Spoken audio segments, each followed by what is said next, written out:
اللهم صل وسلم وبارك على سيدنا محمد. ازيكم يا حبايبي؟ عاملين ايه؟ يا رب تكونوا بخير. هنعمل مع بعض كده اهوت الصابليه.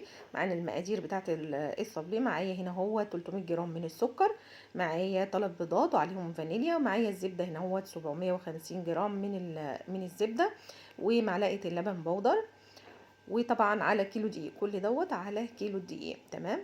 دول 750 جرام كده من الزبده. كيلو دقيق بس بياخد معانا برضو ممكن كوباية دقيق تانية زيادة، يعني فوق الكيلو بياخد معانا كوباية دقيق، يعني كيلو وكوباية بنزودها عليه عشان الصابلين مش بيبقى ناعم قوي، بيبقى لازم ان هو يكون ايه، بيتلم معاكي مفرول كده معاكي. فالمقدار دوت بيبقى يخليه ناعم قوي، اللي هو عايزه ناعم ناعم، فهو دوت هيخليه ناعم معاكي. لكن احنا بنديله اللي هو ايه، المقدار بتاعه المظبوط، يبقى كيلو على المقدار دوت اللي هو 3 بيضات، ومعاهم 750 جرام من الزبدة، معاهم كيلو من الدقيق، وعليها كوباية وكوباية دقيق.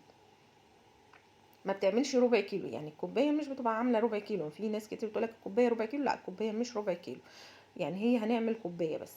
تمام. بنضربهم بقى بالشكل دوت، مش بنضرب برضو قوي خالص، يعني مش بنضربهم زي البيتي فور والبسكوت وكده هوت، بس بننعم برضو، بندخل المقادير كلها في بعضها. تمام. معانا هنا هوت حطيت معلقه من البيكنج باودر، وعليهم معلقه من اللبن البودر، شفناها كده اهو، وهنزل عليهم بالزبده والبيض والسكر، يعني 300 جرام سكر او 250 جرام من السكر. اللي حابب يقلل السكر يقلله. هو 300 جرام من السكر، عليهم آه، آه، 750 جرام من الزبدة، عليهم كيلو دقيق وكوباية، عليهم كيلو وكوباية دقيق. تمام. ده كده عمل معايا المقدار ده. طبعا لفيته كده اهوت لان كان سخن قوي، وحطيته في التلاجة شويه، فقعد معايا يومين، يعني على بال ما عملته فقعد يومين. انا كده ده اليوم التالت كده بطلعه ان انا بعمله، بس لفاه بالشكل ده يقعد. يعني انت هتحطيه ساعه واحده، انا حطيته كذا يوم، يعني ايه، ما قدرتش ان انا اعمله في وقتها، فعملته بعديها بيومين.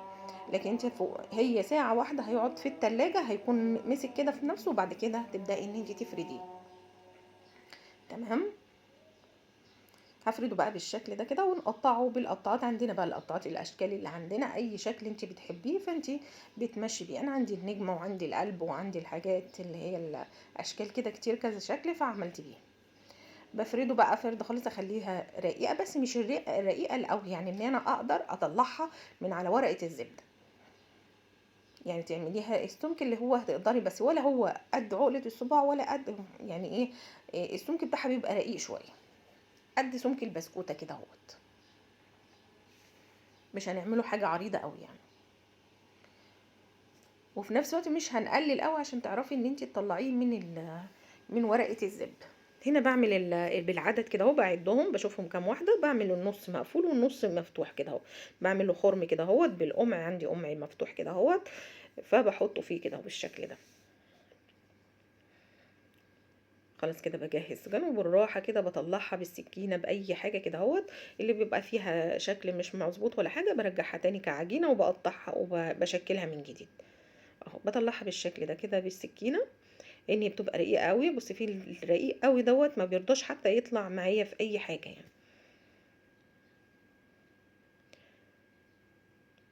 ده كده بقى الاشكال بتاعتنا دي ورده تقريبا اللي عملناها، دي ورده.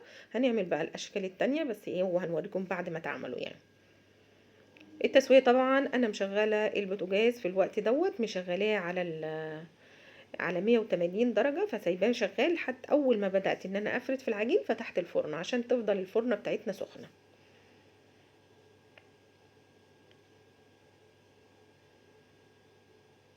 كده المخروم كده المعدل عشان ده يتحط فوق دوت يعني. التانية دي شكلها اللي كنت جايبه قمع، طلع الفتحه بتاعته كبيره قوي، فشيلتها، مش هكملها يعني، هرميها، هعجنها تاني، هرجعها في العجين. لمه كده اهوت، بعد كده بحطه تاني في الكيس واحطه في التلاجة. ابدا في اللي هو المجمد دوت هيرجع يتحط في التلاجة اللي هي انا لسه شغاله بيه عشان يمسك نفسه شويه. وادي بقى الشكل بتاعنا خلص. وبعمل الشكل المدور دوت، انا اكتر شكل ان انا بحبه اللي هو المدور، بيبقى مريح وبيطلع معايا بسهوله وكل حاجه. هنا ابني حاشر نفسه معايا، فعايز بقى، بيحب العجين وعايز يعمل معايا كل شويه يشكل معايا. العيد فرحه برضه.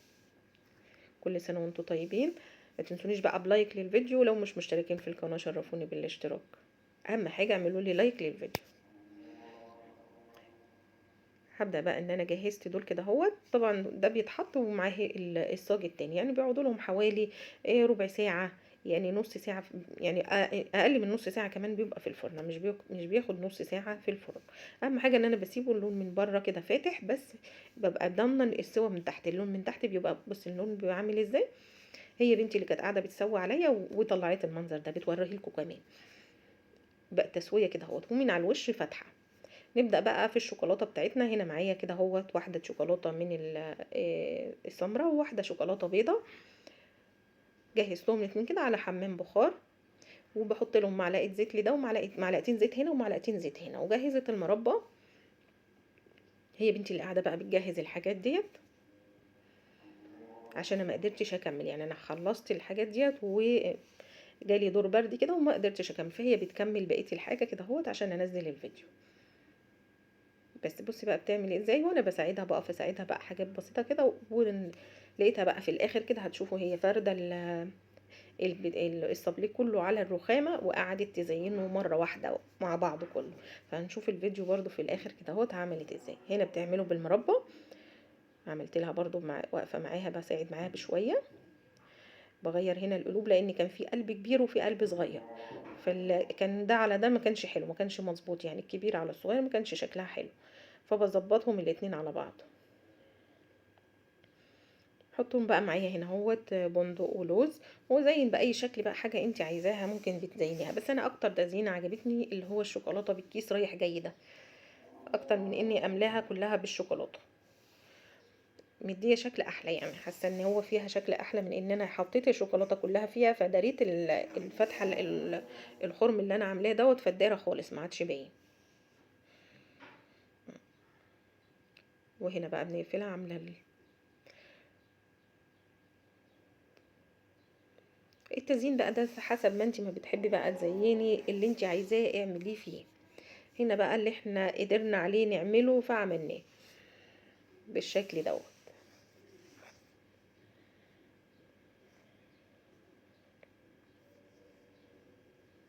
حطوا لي لايك للفيديو، حطوا لي لايك للفيديو، متنسوش اللايك.